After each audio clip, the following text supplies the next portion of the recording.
Alors, la roadmap, c'est un sujet sur lequel je crois que je vais pouvoir faire plusieurs vidéos, mais il y a un aspect sur lequel je voudrais insister un peu. Euh, Parfois, on fait des roadmaps à l'arrache, et parfois, on pense qu'on fait des roadmaps très bien, c'est-à-dire on dit, voilà, ça y est, on a des matrices de priorisation, on a une vision, on sait où on va, et comme ça, on peut gérer une roadmap. C'est vrai, mais c'est faux en même temps. C'est vrai qu'une roadmap, ça doit traduire la vision, c'est-à-dire où est-ce qu'on va, pourquoi on y va, et de quelle manière on va pouvoir répondre à cette vision. Mais il y a aussi d'autres choses. Je prends par exemple les tendances. On peut avoir fait tout ce qu'on veut pour pouvoir élaborer sa vision. Certaines tendances peuvent émerger qu'on n'a pas vues et on va se retrouver à être un peu dépassé par la concurrence puisque elle a vu ces tendances. Je vais vous donner un exemple très concret. Par exemple, dans la paye, pendant de très longs, bon, depuis très longtemps, la paye c'était un travail assez solitaire, c'est-à-dire un gestionnaire de paye gérer ses clients. Voilà. Le problème, c'est que vous avez déjà dû remarquer, parfois vos bulletins de salaire arrivaient en retard parce que Jacques ou Martine ou je sais pas qui était en congé, donc n'avait pas géré sa paye, ou il y avait des erreurs parce que quelqu'un avait repris ça un peu au pied levé. Et aussi, la paye, c'est quelque chose qui est devenu de plus en plus compliqué. Euh, Si vous voulez faire de la paye, par exemple, pour des ecclésiastiques, des toréadors, du personnel, je sais plus comment on appelle ça, personnel d'embarquement pour l'aviation, par exemple, en France, pour les marins-pêcheurs, les énigmes, il y a 7 types de marins-pêcheurs différents, dont certains qui ne vont jamais en mer. Mais bon, c'est quelque chose qui demande beaucoup d'expertise et est arrivé à une tendance de fond qui fait que maintenant les cabinets de paye ont tendance à travailler plutôt, en tout cas certains, à travailler en centre de gestion, c'est-à-dire déjà en équipe, c'est-à-dire ne plus avoir une seule personne qui gère des dossiers, mais avoir plusieurs personnes sur plusieurs dossiers afin de dispatcher la charge et aussi pouvoir gérer les absences et avoir des centres de gestion qui permettent justement de centraliser la production de la paye.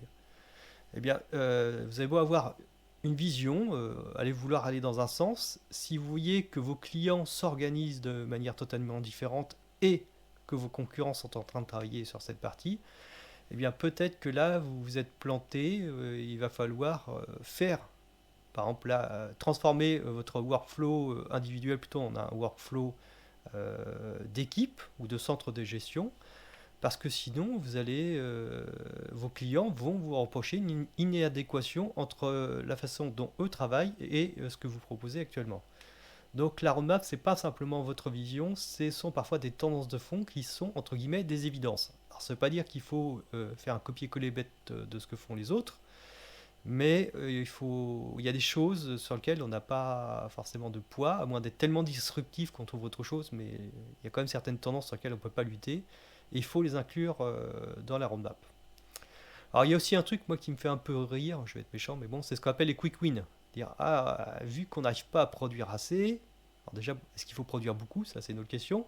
On va faire des petits trucs pas chers à produire, mais qui font très plaisir aux clients. Et parfois, quand je vois ce qu'on demande en quick win, c'est par exemple, oui, on va pouvoir trier les éléments dans un tableau.